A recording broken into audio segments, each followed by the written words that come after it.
ఈ రోజు మన ఇంట్లో దిక్కుమాల ఫంక్షన్, మన పిల్ల పెద్ద పిల్ల లేదా పెద్ద బోర కడతామండి ఇంటి ముందు, ఫ్లక్స్లు పెట్టేసి మా అమ్మాయి పెద్ద పిల్ల అయిపోయింది ఓహో అనుకోని గోర ఎందుకురా చెప్పుకునేదా? పోనీ నీ దిక్కుమాల దౌర్భాగ్యపు ఆ లోక మర్యాద చెప్పిన ఎవడో నీ తాత ముత్తాతలు దొంగ వేదవులు ప్రవేశపెట్టిన ఆచారాన్ని నువ్వు ఇప్పుడు అలవాటుగా చేసుకున్నావు. దానికి ఒక ఫ్లక్స్, ఆ ముక్కు పచ్చలారిన పిల్ల మొఖం ఎందుకు రోడ్డు అంతా చూపిస్తా దరిద్రుడా. వచ్చిన వాళ్ళందరికీ ఏమిటో మా పిల్ల పెద్ద పిల్ల ఏందండి, పెద్ద పిల్ల ఏందండి, పెద్ద పిల్ల ఏందండి, అది చెప్పుకునేదేనా? మీ ఆవిడ ప్రతి నెల అవుతుంది రజస్వల, అయితే అది చెప్పుకునేది ఏంటది? సిగ్గుండాలి ఎవరికైనా అలాంటివి చెప్పుకోవడానికి. మరి నువ్వేంటి పెద్ద పందిరేస్తావు దానికి? క్రైస్తవుల కోసం చెప్తున్నాను, హైందవుల కోసం మనకు వద్దు.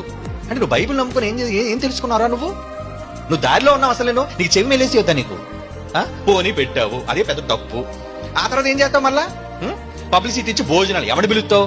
ఎక్కడో 3 ఊర్ల అవతలు ఉన్న దాన్ని పిలుస్తావు. వదినా ఏంటి మన పిల్ల పెద్ద పిల్ల అయింది వచ్చేయి అంటే భవిష్యత్తులో నీకు నాకు బీరకాయ పీసు ఏమైనా ఉంటే కట్టేసుకుందాం. మనుషులు చూడండి ఎలాంటి వాళ్ళు. ఎవరిని పిలుస్తావు? ఎప్పుడు ముక్కు ముఖం పలకరించిన వాళ్ళు పిలుస్తావు నువ్వు. అబే ఎక్కడెక్కడ నీ బంధువులు ఉన్నారో, నీ రక్త సంబంధికులు ఉన్నారో వాళ్ళందరికీ కబుర్లు పెట్టుకుంటారండి. అందుకే చూడండి పెళ్లిళ్ళు నిండా వచ్చిన బంధువర్గే ఉంటారు దరిద్రులు. ఏ రోజు ఎవడైనా పేదోడిని పిలిచి రోడ్డు అంటే పోయిన పిలిచిన భోజనం పెడతావా? ఏ క్రైస్తవుడు అలా చేయగలుగుతున్నాడు చెప్పండి? ఏ క్రైస్తవుడు పెళ్లి చేసుకునేటప్పుడు వాడి ఇంట్లో కార్యక్రమాలు శుభ కార్యక్రమాలు అయితే చేస్తున్నాడు చెప్పండి? చెయ్యాలి.